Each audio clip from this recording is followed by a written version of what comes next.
Hi hello అండి, welcome back to our channel BR cooking and vlogs. నేను మీ Monica. ఈరోజు మీ అందరికీ అల్లం పులుసుని ఎలా తయారు చేసుకోవాలో చూపించాలనుకుంటున్నాను. ఇంట్లో ఏ కూరగాయలు లేనప్పుడు ఈజీగా సింపుల్గా తక్కువ టైంలో తక్కువ ఇంగ్రీడియంట్స్లో చేసుకోవచ్చు అన్నమాట.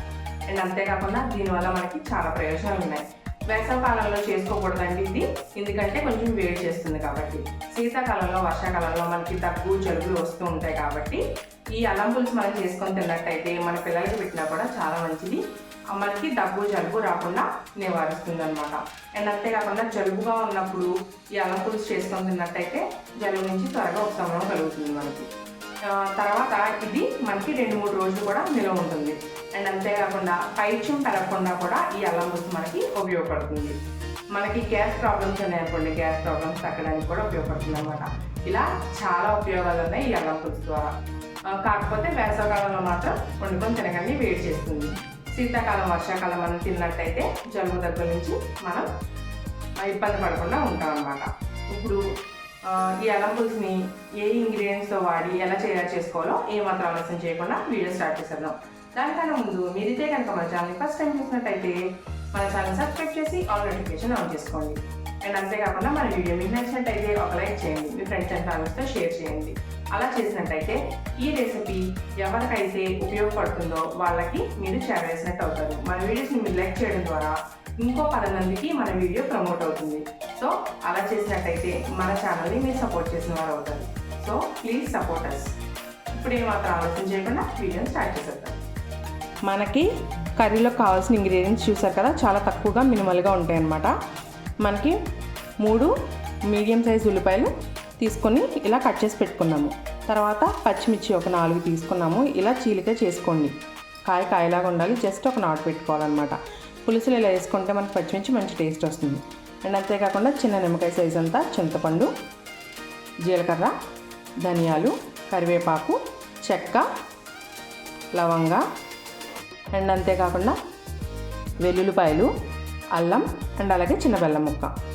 మనకి అల్లం పులుసు కాబట్టి అల్లం కొంచెం ఎక్కువగానే పడుతుందండి, వెల్లుల్లిపాయలు కొంచెం తక్కువగానే పడతాయి. ఎందుకంటే వెల్లుల్లిపాయలు ఎక్కువ వేసుకున్నట్టయితే ఘాటు ఎక్కువ అయిపోతుంది అనమాట. ముందుగా ఇలా ఒక మిక్సీ జార్ తీసుకొని అందులోకి మనం ముందుగా కట్ చేసి పెట్టుకున్న ఈ ఉల్లిపాయ ముక్కలను అయితే వేసేసుకోవాలన్నమాట. ఈ ఉల్లిపాయ ముక్కల్ని మనం అయితే మెత్తగా పేస్ట్ చేసుకోవాలి. చూసారు కదా, ఇలా మెత్తగా పేస్ట్ చేసుకోవాలన్నమాట. మీరు ఒకవేళ రోకల్లో దంచుకోవాలనుకుంటే రోకల్లో కూడా దంచుకోవచ్చు. ఇప్పుడు ఈ ఉల్లిపాయ పేస్ట్ని మనం ఈ ప్లేట్లో అయితే వేసేసుకొని మిగిలిన ఉల్లిపాయలను కూడా మనం ఇలానే పేస్ట్ చేసేసుకోవాలి. ఇప్పుడు ఉల్లిపాయ మొత్తం రుబ్బుకున్నాం కదండి. ఇప్పుడు అదే మిక్సీ జార్లో మనం ముందుగా కట్ చేసి పెట్టుకున్న ఈ అల్లం ముక్కలు అండ్ అలాగే వెల్లుల్లి, చెక్క, లవంగ ఇవన్నీ వేసుకున్నాక ధనియాలు,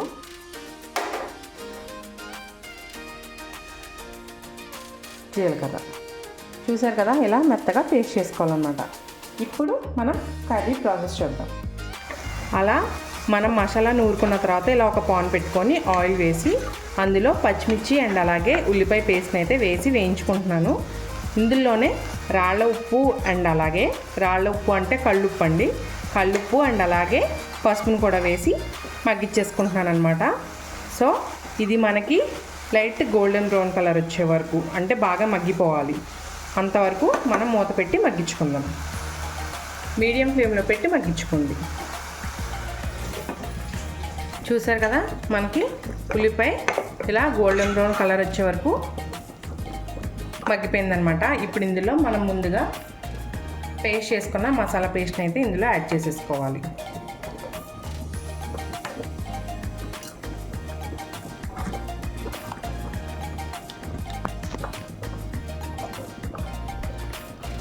ఇప్పుడు ఈ అల్లం వెల్లుల్లి పేస్ట్, ఈ మసాలా పేస్ట్ అంతా కూడా పచ్చివాసన పోయే వరకు బాగా మగ్గించుకోవాలన్నమాట.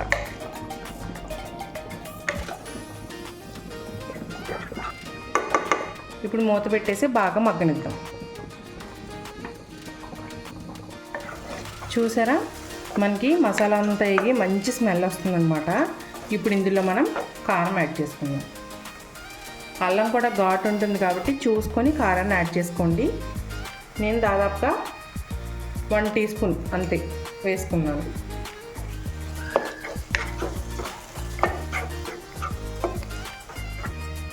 ఇలా కారం యాడ్ చేసుకున్నాక కొద్దిగా వాటర్ యాడ్ చేసుకోండి. యాడ్ చేసుకొని బాగా కలిపి మూత పెట్టి మరో 5 నిమిషాలు ఉడికించుకోండి. ఈ పులుసు ఎలా ఉంటుందంటే కాళ్ళు కూర ఉంటుంది కదండి, మనకి కాళ్ళు వేయకపోయినా మనకి కాళ్ళు కూరలా టేస్ట్ వస్తుంది అనమాట. చాలా బాగుంటుంది. కాళ్ళు లేకుండానే కాళ్ళు కూర టేస్ట్, మటన్ పాయ టేస్ట్లో ఉంటుందన్నమాట. సో చూసారు కదా, మనం వేసిన వాటర్ కూడా దగ్గరికి అయిపోయినాయి. ఇప్పుడైతే చింతపండు పులుసుని అయితే వేసేసుకుందాం.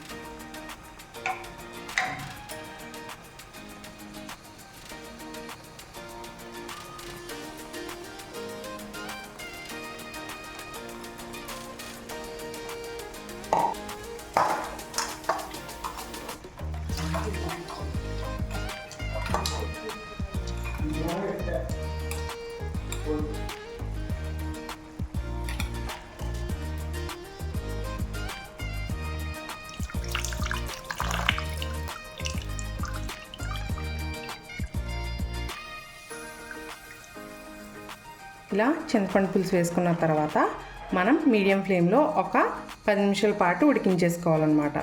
ఇలా పులుసు వేసినప్పుడు పులుసుతో పాటే మనం కొద్దిగా బెల్లం ముక్కను వేసుకోవాలి.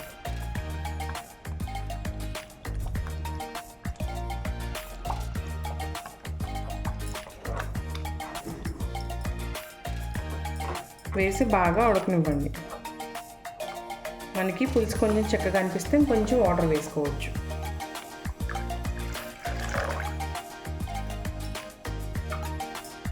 వేసి నిదానంగా ఉడకనివ్వండి. అప్పుడే మనకి ఈ పులుసు అనేది టేస్ట్ బాగుంటుందన్నమాట. మధ్య మధ్యలో కలుపుతూ ఉడికించుకోండి.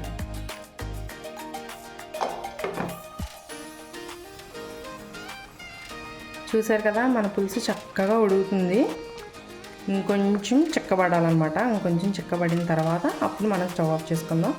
ఇప్పుడే కనుక మీరు సాల్ట్ అదేమన్నా చూసుకొని అడ్జస్ట్ చేసుకోవాలనుకుంటే ఇప్పుడే అడ్జస్ట్ చేసుకోండి ఈ స్టేజ్లోనే. ఇప్పుడు ఈ స్టేజ్లో కొద్దిగా కరివేపాకును వేసుకోండి. చాలా మంచి ఫ్లేవర్ వస్తుందన్నమాట మనకి పులుసుకి. సో వేసి ఇంకొంచెం దగ్గర పడే వరకు మనం ఉడికించుకోవాలి. చూసారు కదా, మన పులుసు రెడీ అయిపోయింది. సో దీన్ని డిష్ అవుట్ చేసి టేస్ట్ ఎలా ఉందో చూసేద్దాం.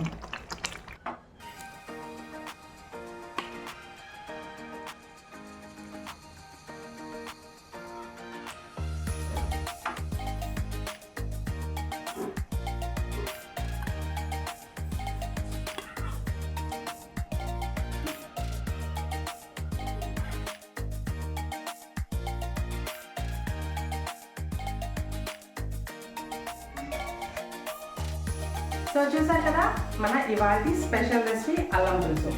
సో చాలా అంటే చాలా బాగుంటుంది. మీరు కూడా ఖచ్చితంగా ట్రై చేసి మీకు ఎలా కుదిరిందో కామెంట్ సెక్షన్లో కామెంట్ చేయండి. నేనైతే ఇప్పుడు టేస్ట్ చేసి చెప్పేస్తాను.